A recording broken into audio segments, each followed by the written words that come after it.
You're listening to The World Cafe. I'm Talia Schlanger.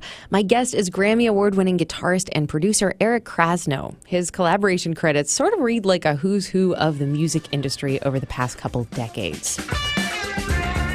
Eric Krasno played guitar and composed for Tedeschi Trucks Band. He produced for 50 Cent, played guitar for Norah Jones, engineered for Matisyahu, also co-founded the funk jazz unit Lettuce and fusion ensemble Soul Live. I could go on. Suffice it to say, somewhere in your music listening life, you've heard something Krasno has touched as a producer or a musician, but this is the first time you're hearing his voice as such. Eric made the big leap to sing his own songs for the first time on his debut solo record called Blood from a Stone. And the first question, what on earth took him so long to take the mic? We're going to get to that, but first, here's what he sounds like, singing leads on a song called Torture. This is Eric Krasno.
All right, feel you.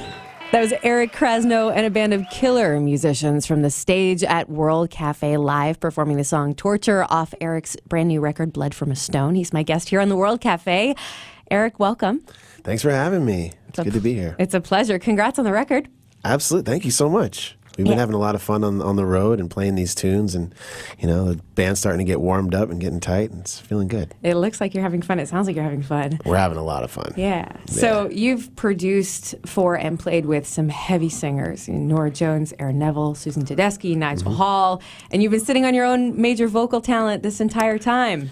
Well, I was kind of in the background. I would sing a lot of demos. I've been writing songs for a long time, and on a lot of those records you mentioned, I would do demo vocals and stuff. And a lot of times, my friends would be like, "Hey, you should do, put out that version, put out the version of you singing it." And so over time, I finally kind of got it together and was like, maybe I should do that. It took a little while of like recording the music, putting a band together, and getting it out there. And I had so many things on my plate in the last few years, kind of during all of that while it was happening. But I'm excited that now that's kind of like what I'm doing now. It's like my kind of my main focus now at the moment. So it's kind of amazing because you're already so well known and so well respected. People know you from Soul Live. People know you from Lettuce.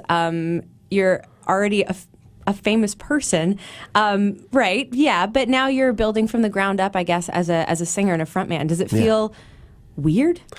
Well, not. It's starting to feel more and more comfortable. It's just become. It took a minute for people to kind of figure out what I'm doing. Because a lot of people are like, "You're crazy," and I'm like, and then some people that knew me, like they knew that I was doing this kind of for a while. So a lot of my friends in the music industry were like, "Oh, like finally," and a lot of other people were kind of like, "Wait, the dude from Soul Live? What is he singing? What's going on?" So now it just takes kind of getting out there, getting the band out in front of people, getting the album out there, and it's been getting a lot of love. It's been pretty cool. I've been just having a blast with it, and it's also just a challenge. It's a new challenge to get out there and sing every night. It's beyond just working on my vocals, but also kind of maintaining it night to night. Where it's like just playing guitar.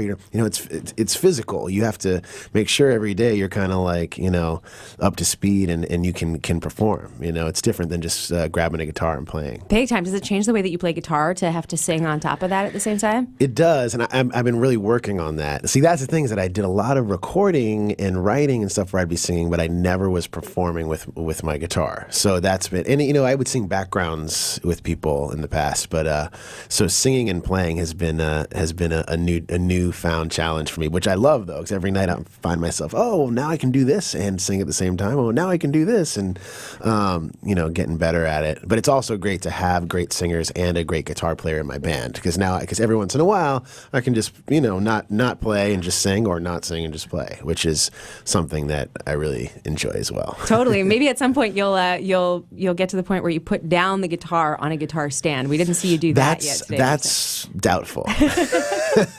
But maybe one of these days. It seems like it's baked into you. I feel less nervous with a guitar on. Yeah. Were you nervous? Were you nervous the first time that you stepped out to sing this record solo? Oh yeah. Oh yeah. Yeah. It's funny because I hadn't been nervous in years, and like coming out to sing some of these songs.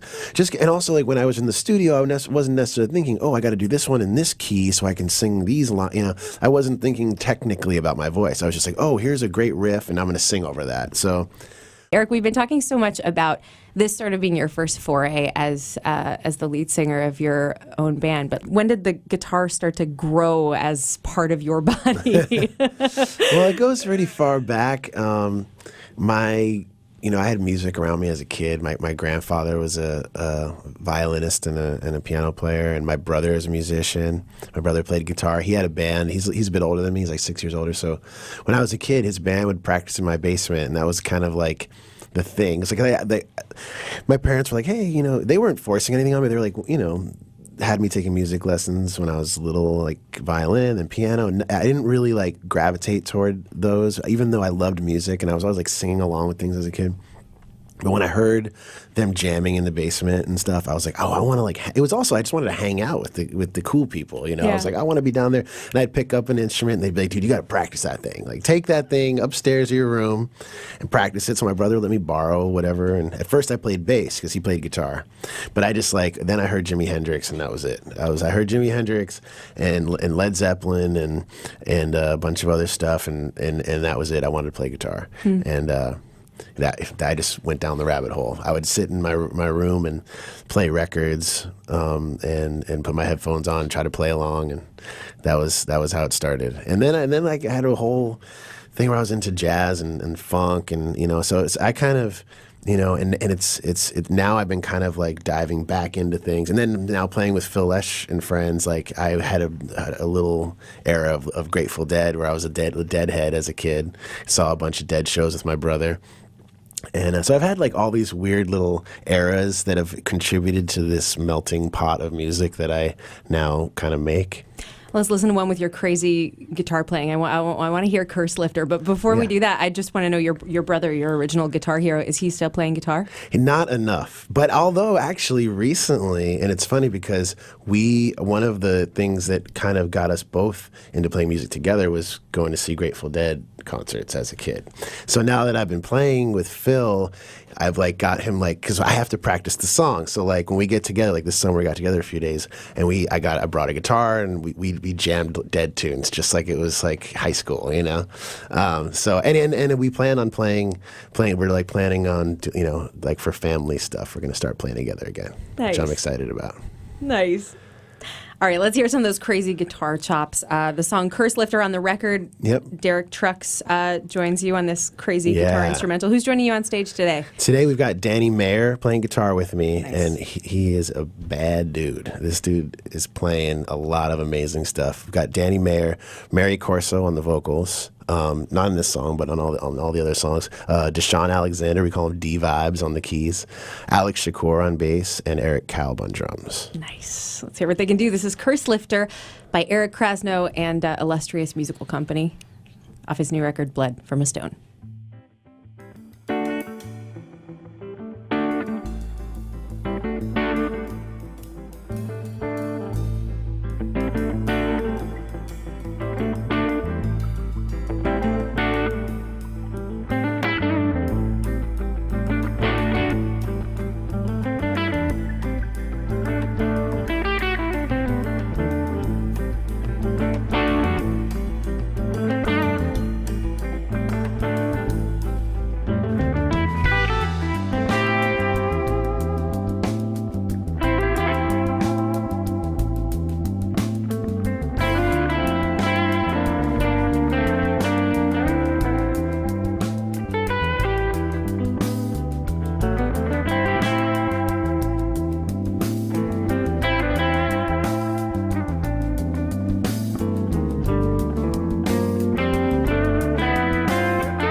That is Eric Krasno and a bunch of monster musicians playing Curse Lifter off his new record, Blood from a Stone. Eric's my guest here on the World Cafe today. That's an instrumental track. We've been talking a lot about the fact that you're singing on this record as a front man for the first time in your career. Do you still practice guitar now?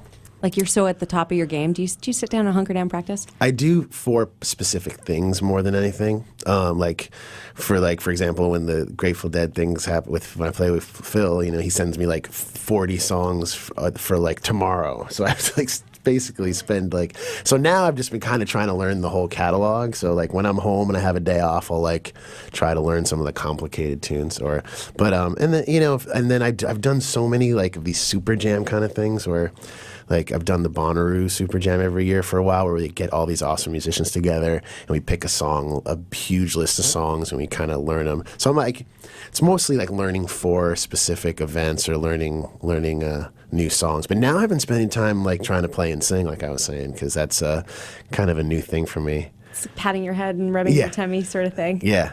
I'm not a great multitasker, so I've had to work at it a bit. That is Eric Krasno. His latest record is called Blood from a Stone. And after listening to him talk, don't you get the sense that whole laundry list of musicians that like to work with him, Norah Jones, Tedeschi Trucks Band, Soul Live, Lettuce, all those guys, like him because he's a monster musician, but also because he just seems great to be around. That's the sense you get. Thanks so much to Eric Krasno for being here on the World Cafe.